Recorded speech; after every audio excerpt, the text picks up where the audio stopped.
On today's episode of Locked On Lightning, we're continuing our player reviews and we're wrapping things up over the next two episodes. And right now, we're taking a look at Nikita Kucherov, his season in review, taking a look back on next season, as well as expectations, all that coming up and more on Locked On Lightning.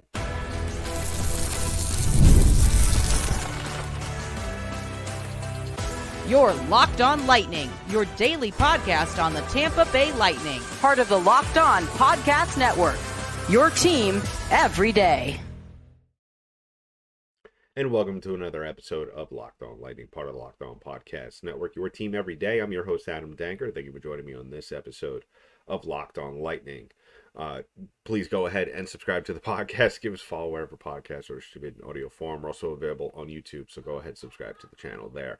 On this episode of Locked On Lightning, we're talking about Nikita Kucherov. We're taking a look back on his season, expectations for next season, as well as can he repeat the incredible season that he had this year, as well as you could take a look at some of my other work over at boltbythebay.com. Go ahead and check that out. So jumping into it right off the bat, at the time of this podcast, there's no word really. It won't happen until the end of until the Stanley Cup final has concluded. But I would say probably 90% sure that Nikita Kucherov will be the MVP trophy winner, the Hart Trophy winner this season. He had a phenomenal season. I mean, there's really no other adjective that could really describe the kind of season that he had. On top of that, he has already won and been selected as this year's Art Ross Trophy winner. And so just going back on the stats real quick, I mean, there's just so much to say about this guy, but real quick, this season, 81 games played, 44 goals, 100 assists, which is a record, not only for the Lightning, but also only the fifth player ever to do that. And I mean, what do you say? What do you say? I've talked about it numerous times, really since the inception of this podcast, how there are very few players in NHL history that can really, literally carry a team. And when you look at the list of those players, or when you try to think of who those players are, Wayne Gretzky is obviously one. Modern day, we could say probably Connor McDavid. Years past, you could have made the case Alexander Ovechkin. But like I said, I mean, there's, except for maybe McDavid today, Gretzky back in the day, there's really not many. I mean, it's just not that kind of sport. It's not basketball where a guy could score 50 points and win a game for a team. Baseball, you don't really see it. Maybe with starting pitchers, but other than that, I mean, football, really not so much, which makes it that even more special when you actually see a player do it. And this season, it was Nikita Kucherov, like I said, 100 assists, 144 points, led the league in points, and becoming only the fifth player ever to have 100 assists in an NHL season. McDavid was one of those guys, and he also did it this year as well. But we can't talk about the Lightning season without talking about Nikita Kucherov and what he did for this team this year, and how his ability in there, especially those first couple of months, he was just able to carry this team in a way that I have not seen him play like that in quite some time. We've always talked about it. We've always talked about the talent. We've always talked about the potential. We've seen it in years past with his ability to put up a high number of points. 2018-19, of course, that was the year where he basically won everything, had 128 points. 22-23 as well, had 113 points. But really, if you're talking about the Lightning season and you talk about the reason why this Lightning team made the playoffs, it was really because of him, because of the work he did in the first 2 to 3 months, and really what he did all season long. Um, you're talking about a guy who basically went out there every single night and really did everything he could, not only to make his team better, but to win games. And we saw it every single night. His ability to draw in defenders, his ability to basically push the envelope and just be able to pass to guys through tons of traffic from tape to tape. And the ability to do that is just incredible. It really is. Some of the things he did this year and some of the things he does on a nightly basis are just like they're video game stuff. They're the only it's like playing NHL on easy mode, and it'll really be a shame, and I think a disgrace if the league, if the writers, if he's not holding the Hart Trophy this summer. I think it's, I'm sure that when players are voted on, there is a somewhat of a popularity to it, and I'm sure that people take that into account, and that's why I think there are a lot of Lightning fans that are concerned over the idea of that might happening in this case. Kucherov is not what you call a public relations dream. He's keeps himself. He's very much out there. He's not exactly in the eyes of the NHL a sexy face of the league. Whereas you look at McKinnon, you look at McDavid. They play in phenomenal markets as well, so there's that too as well. I mean, Tampa Bay, of course, is a phenomenal market, but there's really no comparison, especially when you're trying to compare it to Edmonton. But other than when we look at the positives of the season, you also have to look at the negatives. For as good as he was this year, one can't help but imagine that maybe if he kind of had a balanced emphasis on both sides of his game, from being able to distribute and set up players for goals, and while also trying to score, I think that maybe some games would have gone in the Lightning's way, but that's all hindsight. Who really knows? I mean, you can't really say that and make an argument for that, really, where he had a career high on shots on goal this year, where that's really been the issue with him in years past. He just, for whatever reason, sometimes in games just does not take shots. Obviously, the glaring issue on his season, and really, for the most part, the only blemish on his phenomenal season this year, was his play in the playoffs. It was really it was really the definition of going from day to night. He had in the 5 games he played, he had 7 assists. And that's not the time to stop scoring. The 7 assists are phenomenal. That's great. But when you're an elite player like he is and able to do some of the things he does, you need to show up. You can't put up a donut in the goal department,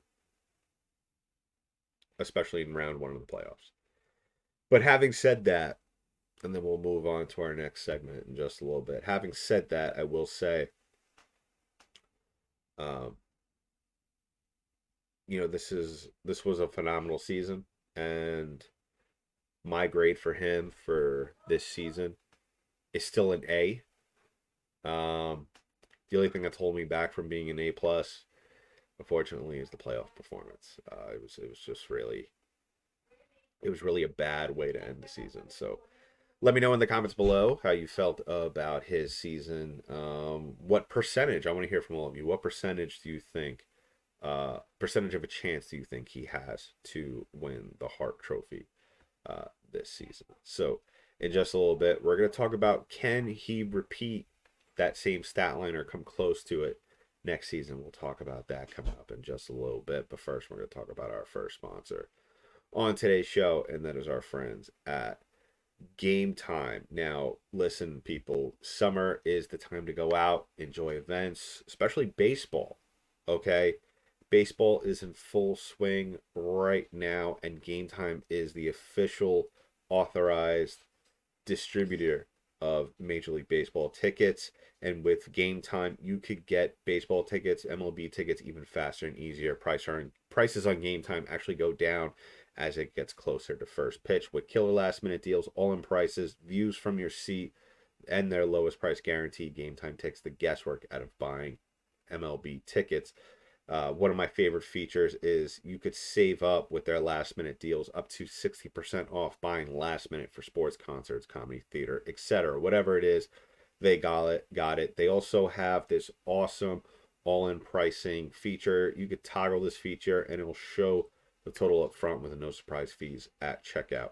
So take the guesswork out of buying tickets with Game Time. Download the Game Time app, create an account, and use the code LOCKEDONNHL for $20 off your first purchase. Terms apply. Again, create an account and redeem the code LOCKEDONHL for $20 off your first purchase. Download Game Time today. Last minute tickets, lowest prices, guaranteed. So as always, I want to thank you all for making us your first listen of the day. If you haven't already done so, please go ahead and subscribe to the podcast. Give us a follow wherever podcasts are distributed in audio form. We're also available on YouTube. Subscribe to our channel there, hit that notification button, and let us know how we're doing, as well as let me know how you felt about Kucherov's season. And I want your unbiased opinion. Yes, when we're talking about people's seasons, and we've been doing this throughout the entirety of all the player reviews, we have to talk about the playoffs. That's just the right thing there. But now we look towards next season. And the question now is brought up, can he repeat what he did last season? And in my opinion, right now at this point in time, on June 20th, 2024, as we are still waiting for Steven Stamkos to re-sign, as we're still kind of waiting for everything else to kind of unfold with this roster, my honest to God's opinion is he might have to. He might have to have a duplicate season in order for the Lightning to make the playoffs. And really, I don't think that's a really a controversial statement to make. I mean, you look at this year with some of the people that he had on the team, as well as, you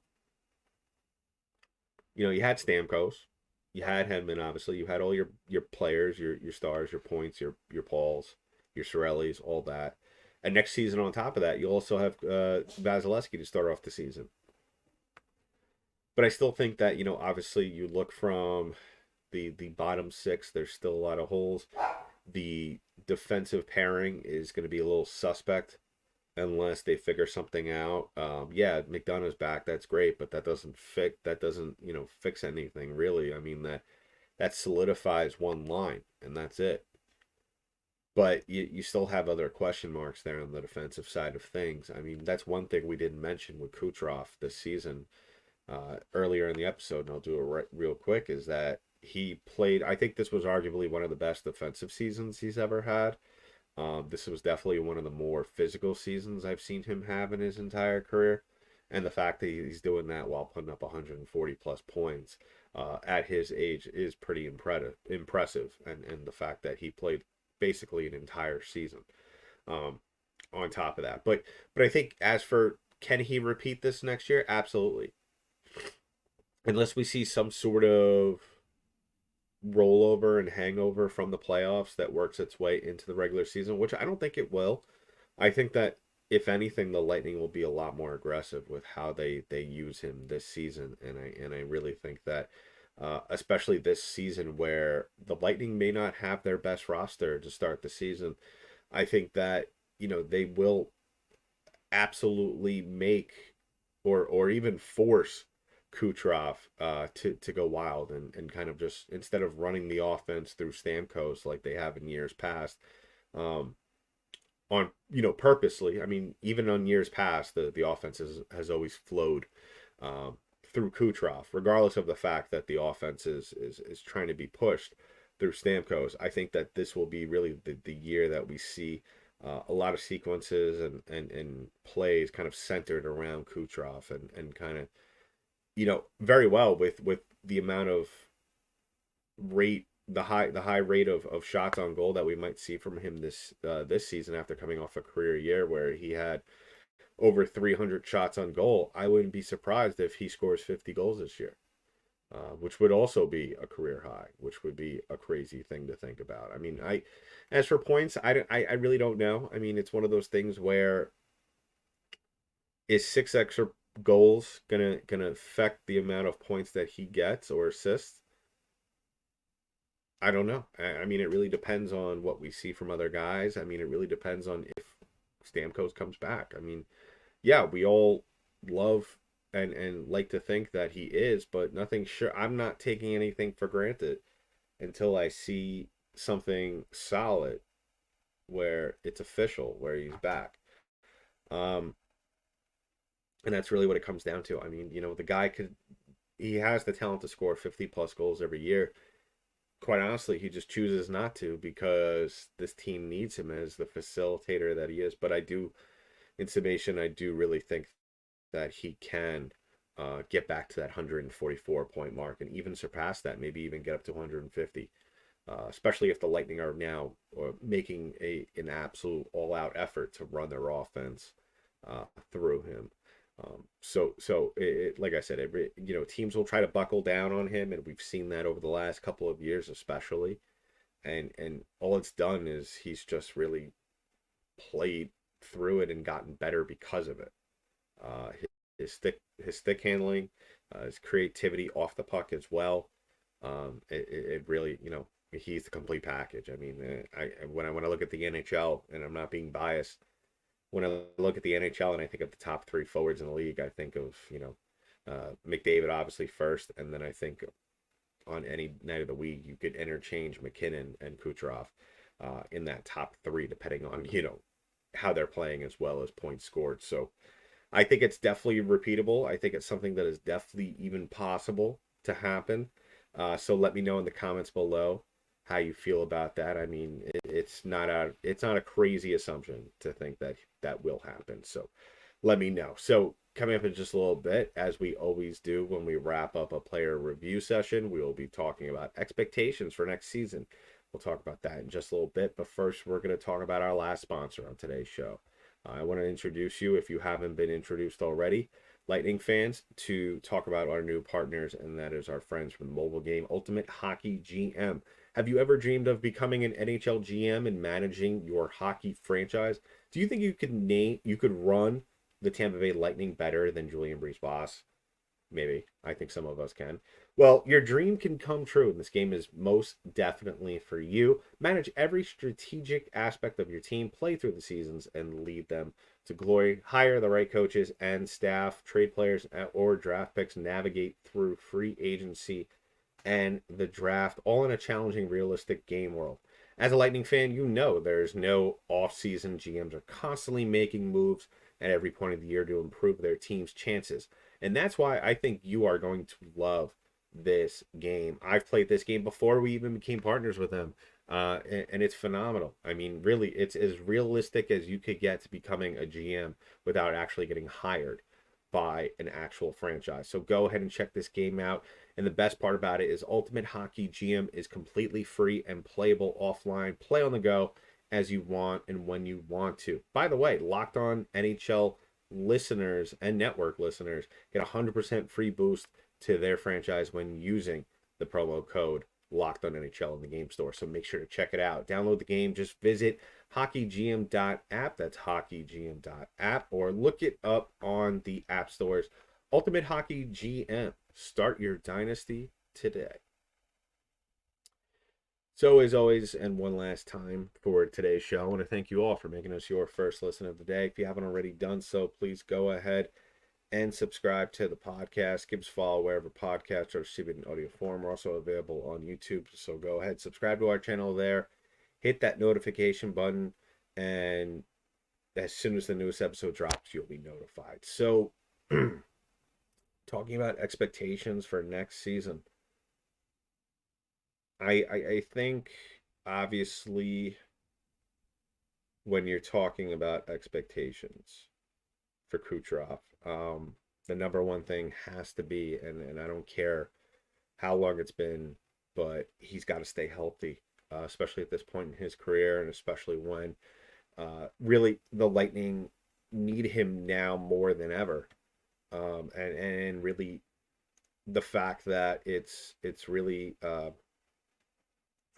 one of those things where he has just become such a huge part of this team's identity, to where in order for them to be successful, he needs to go out there and play his game.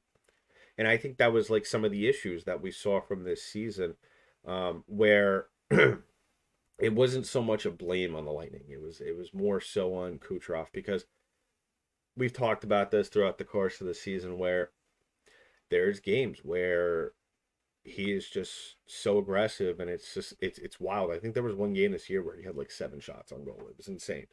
But the thing that really kind of upset me at times this year, regardless of the fact that he was having a phenomenal season, was there are games, like I alluded to before, where he won't have any shots going into the third period.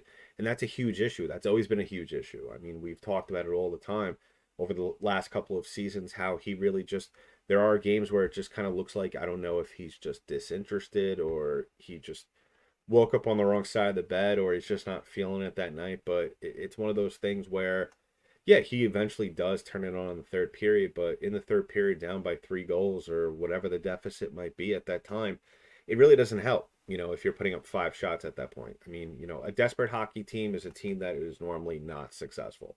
And the same goes for players when you talk about individual success. And I think really with Kucherov, yes, as talented as he is, he's still like every other player, and he needs to go out there and do the right things, not, in the last 10-15 minutes of a game, but from the opening puck drop till the buzzer ends. And really, that's really something that we kind of haven't talked about as a whole when we're talking about these player reviews, is that we've talked about what each player needs to do or need to do more of in order for the team to be successful. But I think that really, when you're talking about the struggles overall as a team this year, we've talked about how this team gets off to the slow starts, and how really it's not really until the second period where they really start to get things going. And I'm not saying Kucherov is a huge part of that, but he definitely plays a part in that. And I think that there are some nights when the team clearly doesn't have it, that Kucherov, I don't care what letter he's wearing on his shirt that night, he needs to go out there and be the leader of this team. He needs to go out there and play with a little bit, I hate to be cliche, but he needs to go out there and play with a little fire. And sometimes we really don't see that. Most times when he's playing frustrated, he slumps his shoulders. We saw it in Game 5 of the Stanley Cup Final a couple of years ago against Colorado. The guy had a full-on meltdown to end the season. It was just not a good look. And that's part of it. I think when we talk about Kucherov not being as popular, I think part of it is, people even who don't necessarily watch the Lightning that much, when they do, they only really see the bad side of him. They see a player that at times, like I have said, just looks disinterested. And that's what I think makes it as frustrating as it could possibly be when you're talking about this guy, is the fact that really he just, he just is such a Jekyll and Hyde kind of vibe that you get from him. And I think that really, especially at this time in his career, he's going to be 31. He actually, well, yeah, he just turned 31 3 days ago. There needs to be an evolution this season. Not so much of his play. I mean, I don't think anyone has an issue with the numbers that he's putting up. It's more so his leadership. Because Stamkos or not, eventually Stamkos will retire, and all eyes will either turn to Hedman or Kucherov. And yes, Stamkos, even if he's here, he's the face of the franchise, all that stuff. But in order for this team to be successful, Kucherov needs to be the leader, and it starts on the ice, and it starts with body language, and it starts with all that stuff that goes into it. On the bench, yelling at guys, doing all that stuff, talking. And that's what it really comes down to. And I think that, you see more of that from him if he steps into more of a leadership role. I think this team, regardless of how you feel about their roster, can be successful. But like I stated before, we need to see some sort of replication of last year's season in order for this team to be remotely successful. Unfortunately, that's just really where the team is. So I'm saying around 45 goals. I would say maybe 98 assists, maybe 90 assists, 95, around in the 90s. He's going to get his points, but I think that in order for the Lightning to take the next step, even without actually improving, we might very well need to see a 50-goal season out of Kucherov at age 31, which is a wild thing to expect or ask of any player at any point in time. But if anyone can do it, it's definitely 86. So let me know in the comments below how you feel about that. Tomorrow, we're going to be wrapping up our player reviews by talking about Steven Stamkos. You could check out the article I wrote for possible landing spots of Stamkos on boltsbythebay.com. And starting next week, we will be taking a look at the 2004 Stanley Cup run that the Lightning had on their way to capturing their first Stanley Cup. You could do that by tuning in on any audio platform as well as on our YouTube page. Hit that notification button so as soon as the newest episode drops. So in the meantime, that's been it for this episode of Locked On Lightning, part of the Locked On Podcast Network. I'm your host, Adam Danker. I'll talk to you in the next one.